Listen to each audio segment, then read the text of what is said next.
अमावस्या की रात को काली शक्तियां अपने चरम पर होती हैं और अपने शिकार की तलाश में भटकती रहती हैं। इसीलिए लोग कहते हैं कि इस रात को बहुत सावधानी बरतनी चाहिए और भूलकर भी अंधेरे में बाहर नहीं निकलना चाहिए। जब लोग ये बातें कहते थे तो मुझे लगता था कि यह सब महज अंधविश्वास है। मुझे भूत प्रेत और उनसे जुड़ी कहानियों पर कभी यकीन नहीं था। लेकिन मेरी जिंदगी की एक अमावस्या की रात ने मेरी सोच को हमेशा के लिए बदल दिया।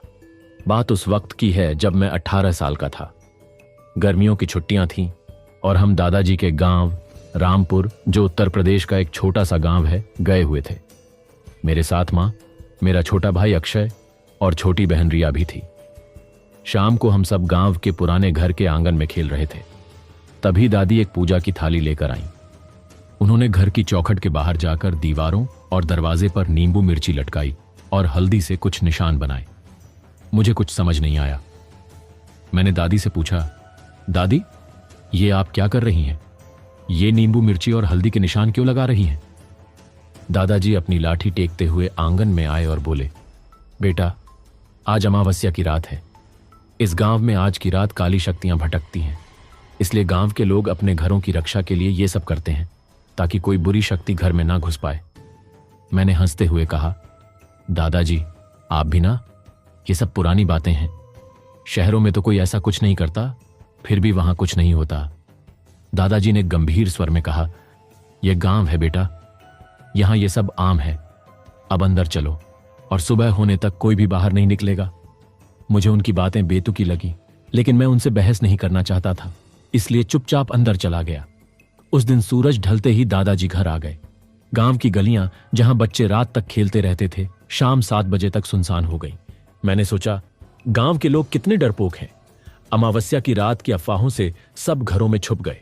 मेरा चचेरा भाई अमित, जो दादाजी के बेटे का बेटा था, बोला, नहीं भैया, ये अफवाहें नहीं हैं। गांव के कई लोगों ने अमावस्या की रात को भूत प्रेत और डायनों को देखा है।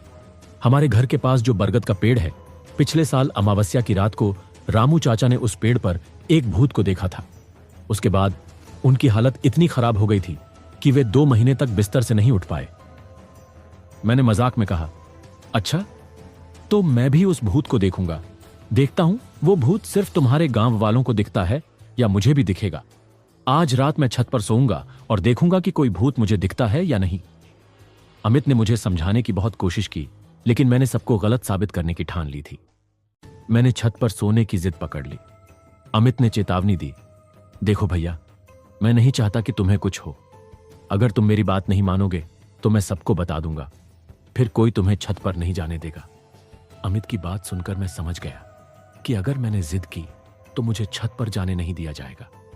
मैंने कहा, ठीक है, नहीं जाऊंगा, तू निश्चिंत रह। मैंने अमित को भरोसा दिलाया और उसके साथ कमरे में जाकर सोने का नाटक करने लगा। उसी कमरे में मेरा छोटा भाई अक्षय भी सो रहा था। थोड़ी देर बाद दोनों बातें करते करते सो गए। मैंने अपना फोन लिया और चुपके से सीढ़ियों से चटाई लेकर छत पर चला गया। मैंने छत पर चटाई बिछाई और उस पर लेट गया। मेरा चेहरा गली की ओर था। छत की चारदीवारी में कई छोटे छोटे छेद थे, जैसा पुराने घरों में होता है, जिससे बाहर का नजारा साफ दिखता था। अमावस्या की रात थी।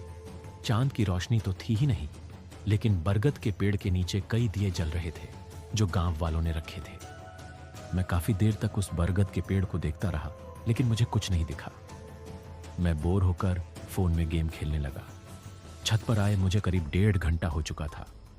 रात के 2 बज गए थे। हल्की ठंड शुरू हो गई थी। मैंने सोचा कि अब नीचे चला जाऊं। मैं चटाई से उठने ही वाला था कि तभी मुझे लगा कि मेरे पीछे से कोई चलकर गुजरा है। मुझे लगा कि शायद किसी को मेरे छत पर होने का पता चल गया और दादाजी मुझे बुलाने आए होंगे। मैंने पीछे मुड़कर देखा, लेकिन वहां कोई नहीं था। तभी फिर से मुझे लगा कि कोई तेजी से मेरे पीछे से गुजरा।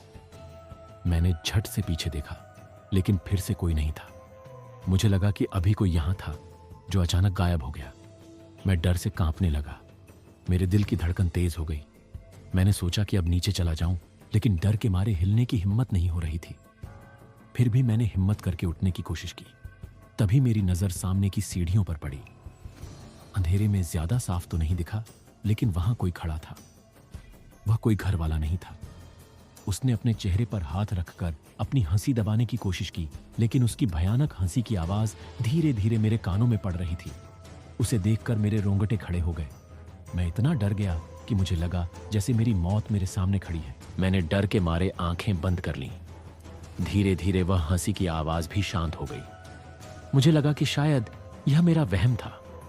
मैंने हिम्मत करके आंखें खोली, लेकिन जो मैंने देखा वह बेहद डरावना था। एक भयानक साया जिसका चेहरा जला हुआ था और शरीर पर फटे हुए कपड़े लटक रहे थे, मेरी ओर हवा में तैरता हुआ तेजी से बढ़ा। वह ऐसा लग रहा था जैसे किसी कब्र से मुर्दे को खोद कर निकाला गया हो। वह मेरे शरीर से आर पार हो गया। डर के मारे मेरी हालत ऐसी हो गई कि मैं बयां नहीं कर सकता। मैं समझ ही नहीं पा रहा था कि मेरे साथ अभी क्या हुआ। तभी फिर से मुझे अपने पीछे से वही हंसी की आवाज सुनाई दी। मैं इतना डर चुका था कि अब पीछे देखने की हिम्मत भी नहीं थी, लेकिन वह आवाज धीरे धीरे तेज होने लगी, मानो वह मेरी ओर बढ़ रहा हो। मैंने हल्के से गर्दन घुमाई तो वह मेरे बगल में बैठा मुझे घूर रहा था। मैंने जोर से चीखने की कोशिश की, लेकिन मेरी आवाज गले में ही अटक गई। मैं छत की दीवार की ओर भागा और नीचे कूद गया। इस सदमे से उबरने से पहले ही मुझे गली से पायल की आवाज सुनाई दी। मैंने गली की ओर देखा और मेरा ध्यान सीधे बरगद के पेड़ पर गया। जो मैंने उस रात देखा उसे मैं कभी नहीं भूल सकता। बरगद के पेड़ से एक डायन उलटी लटकी हुई मुझे घूर रही थी। वह भयानक तरीके से हंस रही थी। तभी मैंने देखा कि पड़ोस में रहने वाले दादाजी के दोस्त हरपाल चाचा अपनी साइकिल पर आ रहे थे। शायद वे किसी काम से गए थे और लौटने में देर हो गई थी। वे अपने घर की ओर जा रहे थे, लेकिन बहुत घबराए हुए लग रहे थे। जब वे उस बरगद के पेड़ के पास पहुंचे, मैंने देखा कि अब वह डायन वहां नहीं थी, लेकिन हरपाल चाचा को वहां देखकर मैं कांप रहा था। मुझे यकीन था कि वह डायन चाचा को नुकसान पहुंचाएगी। मैंने डर के मारे कुछ पल के लिए आंखें बंद कर लीं। जब मैंने दोबारा आंखें खोलीं तो न हरपाल चाचा वहां थे, ना ही वह डायन पेड़ पर थी। मुझे लगा कि अब सब शांत हो गया है और चाचा अपने घर पहुंच गए होंगे। मैं थोड़ा निश्चिंत हुआ, लेकिन तभी मुझे गली से एक अजीब सी आवाज सुनाई दी। मैंने चारदीवारी के छेदों से गली की ओर देखा। वही डायन अपने हाथ में किसी के मांस का टुकड़ा लिए खा रही थी। उस टुकड़े से खून टपक कर जमीन पर फैल रहा था। उसने मुझे भयानक तरीके से हंसते हुए देखा और तेजी से हमारे घर की ओर दौड़ने लगी। मैं और बर्दाश्त नहीं कर सका। डर के मारे मैं वहीं बेहोश हो गया। थोड़ी देर बाद मुझे किसी की आवाज सुनाई दी। वह मेरी छोटी बहन रिया की आवाज थी। उसकी आवाज सुनकर मेरी आंखें खुल गईं। मैंने समय देखा तो सुबह के 5 बज रहे थे। मैंने गली की ओर देखा तो वह डायन अभी भी पेड़ पर उलटी लटकी हुई मुझे घूर रही थी। रिया ने मुझसे कहा, भैया आप पूरी रात छत पर ही सो रहे थे? मुझे रात में छत से अजीब अजीब आवाजें सुनाई दे रही थी। मैं डरकर आपके कमरे में गई तो आप वहां नहीं थे। मुझे लगा शायद आप छत पर हों, तो मैं ऊपर आ गई। अगर किसी को पता चल गया कि आप छत पर हैं तो आपको बहुत डांट पड़ेगी। जल्दी नीचे चलो। मुझे अब खुद से ज्यादा रिया की चिंता होने लगी। मैं तो नीचे जाने की हिम्मत नहीं जुटा पा रहा था, लेकिन रिया को देखकर मेरे अंदर हिम्मत आ गई। मैंने उसका हाथ पकड़ा और उसे लेकर सीधा नीचे चला गया। नीचे जाकर देखा तो दादी अपने कमरे में भगवान के सामने दीप जलाकर प्रार्थना कर रही थी। तभी मेरा ध्यान गया कि रिया वहां नहीं थी। मैंने उसे ढूंढा, लेकिन वह नहीं मिली। मैं बहुत डर गया। जब मैं कमरे में गया तो देखा कि रिया तो मां के साथ गहरी नींद में सो रही थी। तो फिर मुझे छत पर बुलाने कौन आया था? इससे पहले कि मैं कुछ और सोच पाता, दादी आई और मेरे माथे पर तिलक लगाया।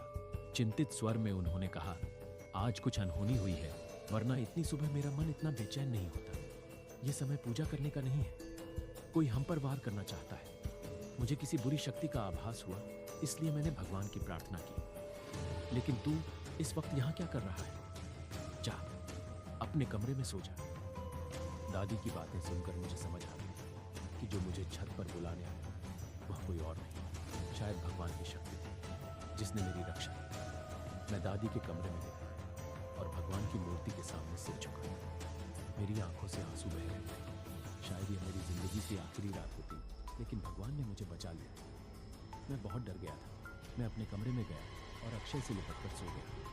अगले दिन सुबह पड़ोस से लोगों के रोने की आवाजें आने लगी। तब मुझे पता चला कि कल रात हरपाल चाचा की मौत हो गई। उनका शरीर उसी बरगद के पेड़ से लटका हुआ मिला। ये सुनकर मेरे रोंगटे खड़े हो गए। मुझे पूरा यकीन हो गया कि जो मैंने कल रात देखा वह मेरा वहम नहीं था। उस रात के बाद मुझे भूत प्रेतों पर विश्वास हो गया। इन शक्तियों पर शक करना हमारी सबसे बड़ी भूल हो सकती है। उस रात के बाद मैंने कभी अमावस्या के समय दादाजी के गांव जाने की हिम्मत नहीं की, लेकिन जब भी मैं वहां जाता हूँ वह अमावस्या की रात मेरी आंखों के सामने घूमने लगती है। आज भी गांव में अमावस्या की रात को काली शक्तियां भटकती हैं और जो उनकी चपेट में आ जाता है वह हमेशा के लिए उनके साथ चला जाता है।